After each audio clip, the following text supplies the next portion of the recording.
At that moment, Skip realised how much he hated Frosby. His blood boiled with anger. Edward Skip Skipperton spent most of his life feeling angry. It was his nature. When he was a boy, he had a bad temper. Now, as a man, he was impatient with people who were slow or stupid. He often met such people in his work, which was to give advice on managing companies. He was good at his job. He could see when people were doing something the wrong way, and he told them in a loud, clear voice how to do it better. The company directors always followed his advice. Now Skipperton was 52. His wife had left him 2 years ago because she couldn't live with his bad temper. She had met a quiet university teacher in Boston, ended her marriage with Skip, and married the teacher. Skip wanted very much to keep their daughter, Maggie, who was then 15. With the help of clever lawyers, he succeeded. A few months after he separated from his wife, Skip had a heart attack.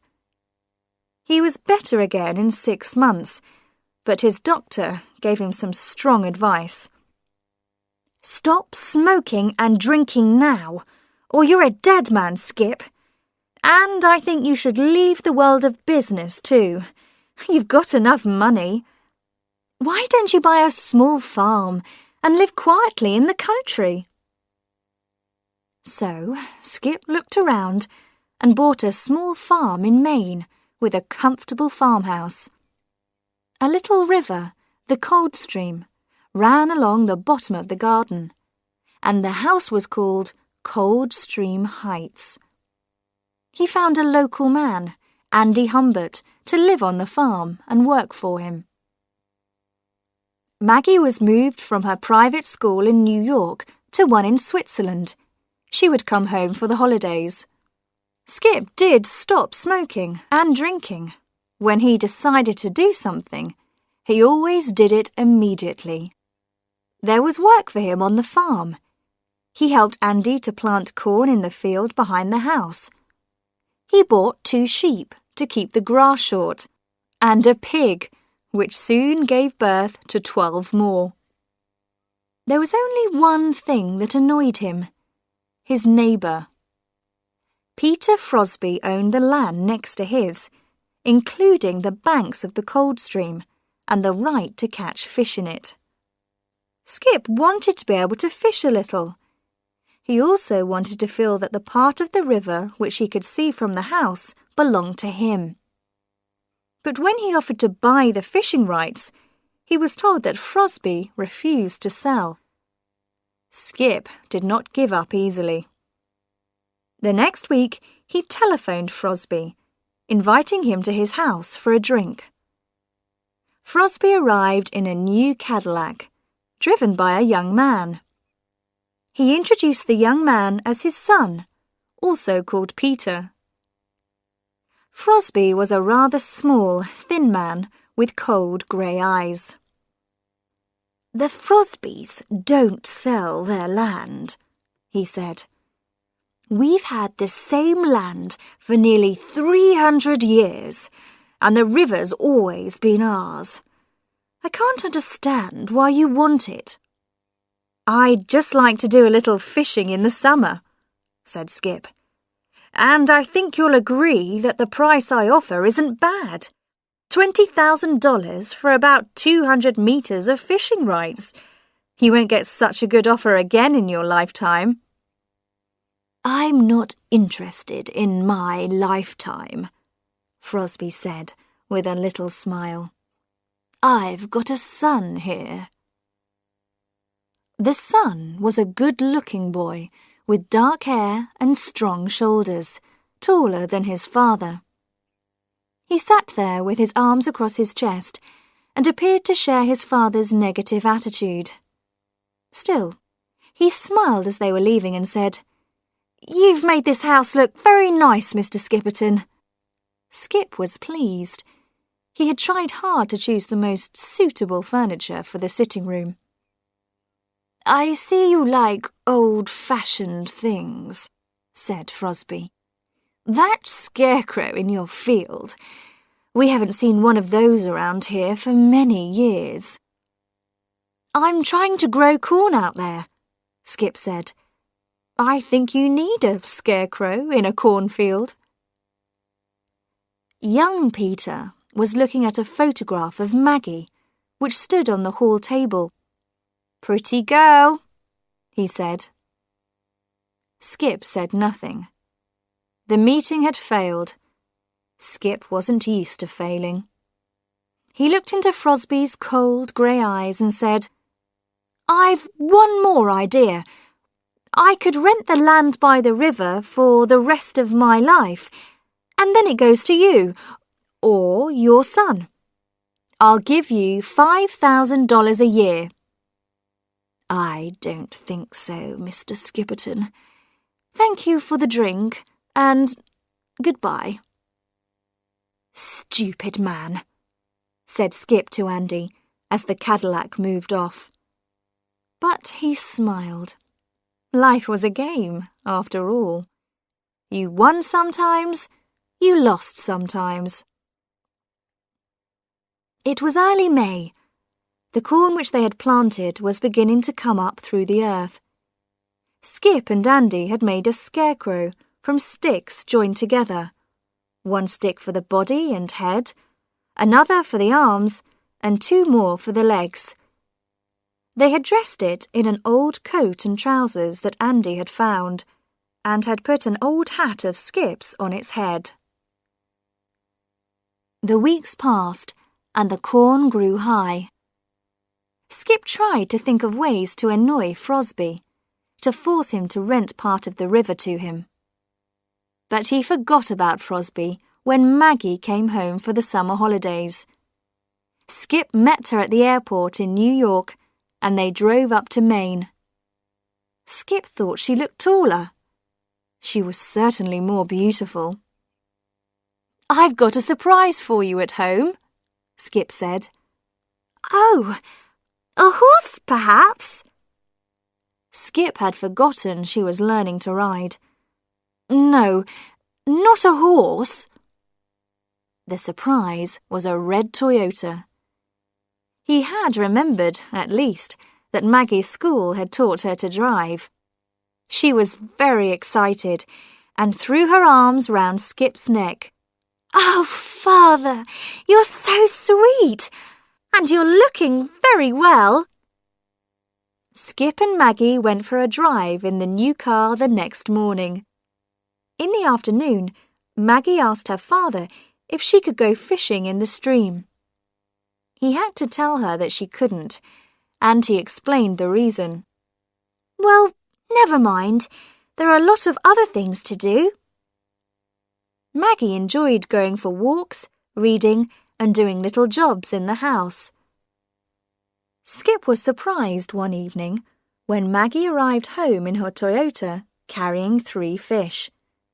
He was afraid she had been fishing in the stream, against his instructions. "Where did you get those?" "I met the boy who lives there. We were both buying petrol, and he introduced himself. He said he'd seen my photograph in your house. Then we had coffee together." "The Frosby boy?" "Yes, he's very nice. Perhaps it's only the father who's not nice." "Well, Pete said, 'Come and fish with me this afternoon.' So I did. It was fun." Please, Maggie, I don't want you to mix with the Frosbys." Maggie was surprised, but said nothing. The next day, Maggie said she wanted to go to the village to buy some shoes. She was away for nearly 3 hours. With a great effort, Skip didn't question her. Then on Saturday morning, Maggie said there was a dance in the nearest town, and she was going. "I can guess who you're going with," Skip said angrily. "I'm going alone, I promise you. Girls don't need a boy to take them to dances now. Skip realised that he couldn't order her not to go to a dance, but he knew the Frosby boy would be there, and he knew what was going to happen. His daughter was falling in love with Pete Frosby.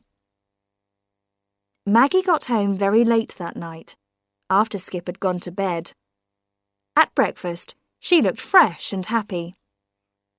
"I expect the Frosby boy was at the dance," said Skip. "I don't know what you've got against him, Father."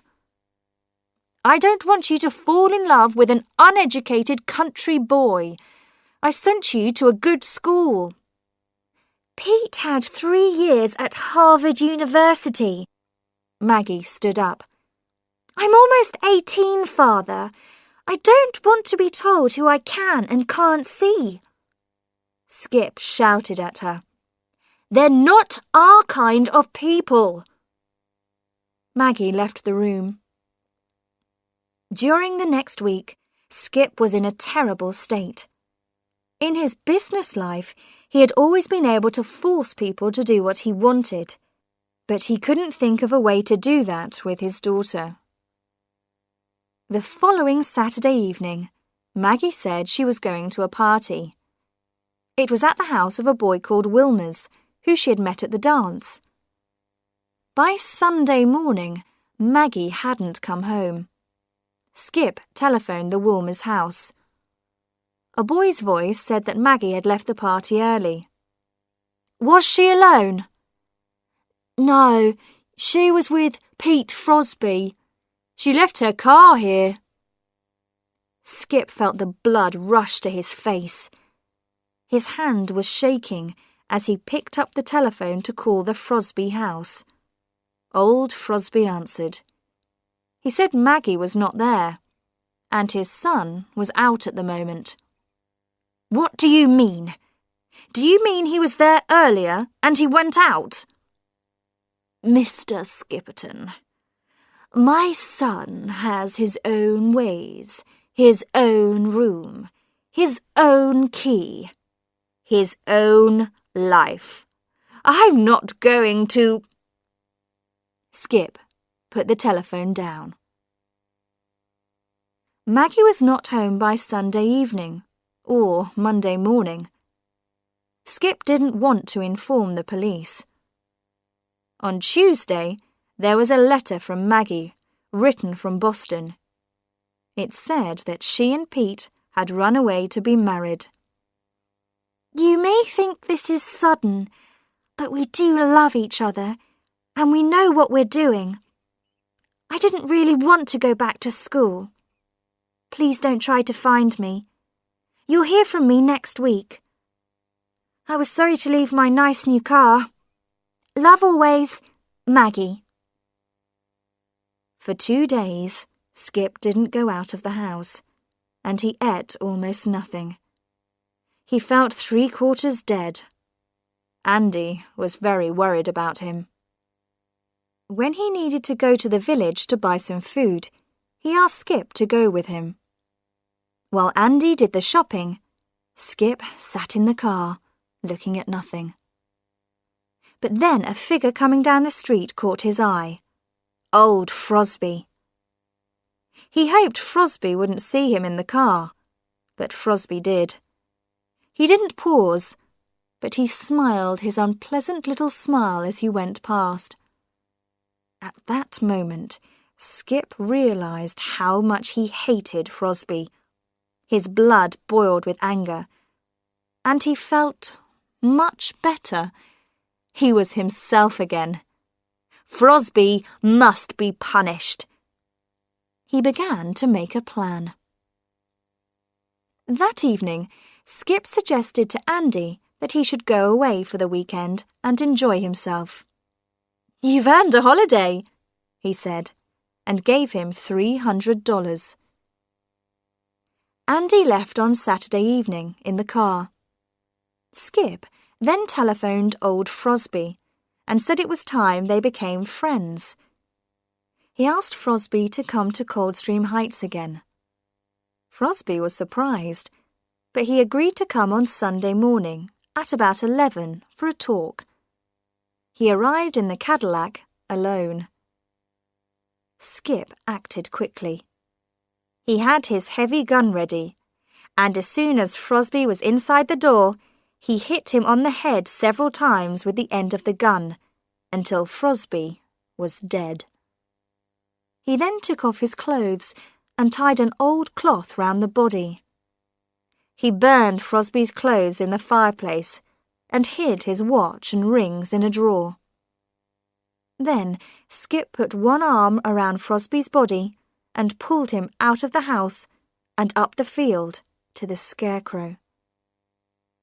The corn had already been cut. He pulled down the old scarecrow and took the clothes off the sticks. He dressed Frosby in the old coat and trousers, tied a small cloth round his face, and pushed the hat onto his head. When he stood the scarecrow up again, it looked almost the same as before. As Skip went back to the house, he turned round many times to admire his work. He had solved the problem of what to do with the body.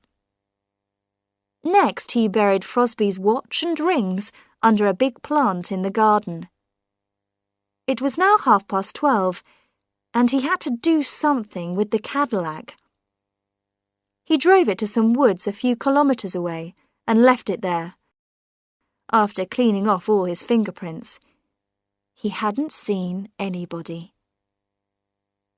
Soon after he got home, a woman telephoned from Frosby's house, his housekeeper, Skip guessed, to ask if Frosby was with him. He told her that Frosby had left his house at about 12, and he hadn't said where he was going. He said the same thing to the policeman who came to see him in the evening, and to Maggie when she telephoned from Boston. He found it easy to lie about Frosby. Andy arrived back the next morning, Monday. He had already heard the story in the village, and also knew that the police had found Frosby's car not far away in the woods. He didn't ask any questions. In the next week, Skip spent a lot of time watching the scarecrow from his upstairs bedroom window.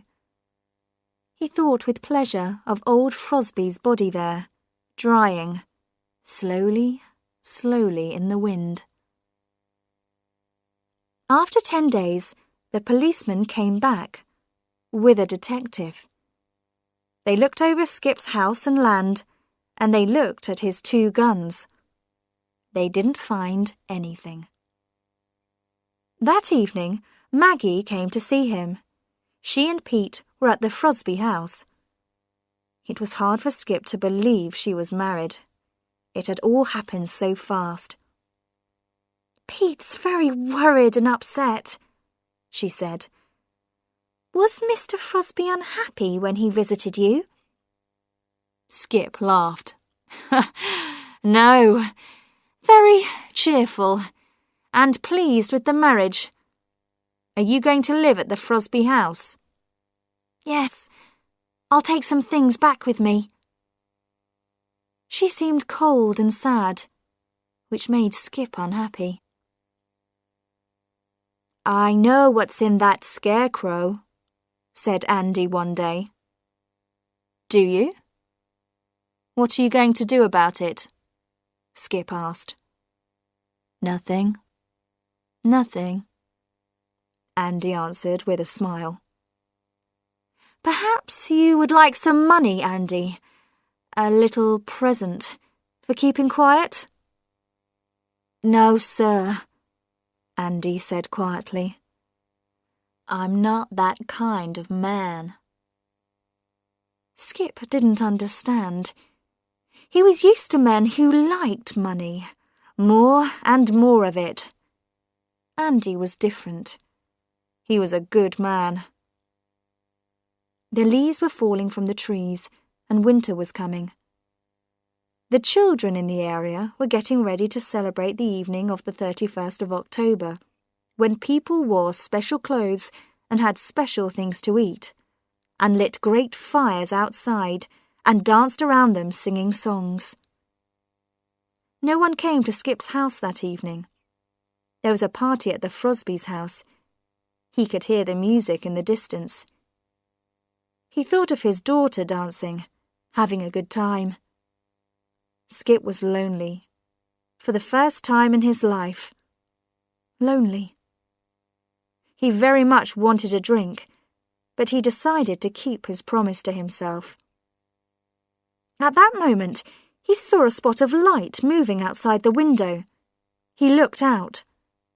There was a line of figures crossing his field, carrying lights. Anger and fear rushed through him. They were on his land. They had no right.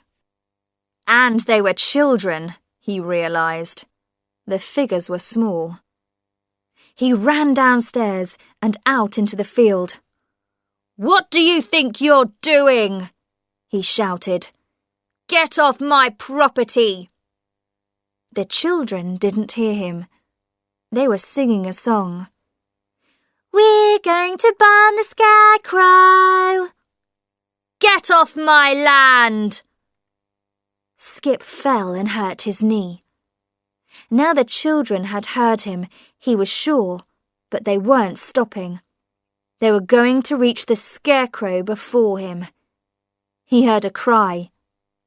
They had got there. There were more cries, of terror mixed with pleasure. Perhaps their hands had touched the body.